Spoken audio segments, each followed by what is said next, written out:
High বন্ধুরা, আমরা চলে এসেছি আমাদের পাখি ঘরে। আজ আমাদের প্রধান কাজ হলো যে আমাদের বুনো পায়রাগুলো ছিল তাদের আজ একটা ঘর করে দেওয়া। এদিকে আমাদের নীল ভর্তিচোড়াগুলো ডিম পেড়ে দিয়েছে, এবার বাচ্চা ফোটার অপেক্ষায় থাকলাম। দূরে যে পায়রাগুলো বসে আছে ওই পায়রাগুলোর জন্যই আজকের ঘরটা তৈরি করব।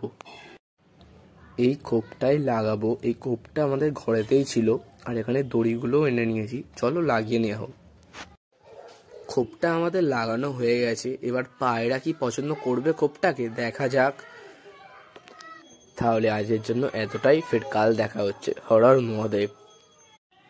হাই বন্ধুরা, আমরা চলে এসেছি আমাদের পাখি ঘরে। আজ আমাদের প্রধান কাজ হলো যে আমাদের বুনো পায়রাগুলো ছিল তাদের আজ একটা ঘর করে দেওয়া। এদিকে আমাদের নীল ভর্তিচোড়াগুলো ডিম পেড়ে দিয়েছে,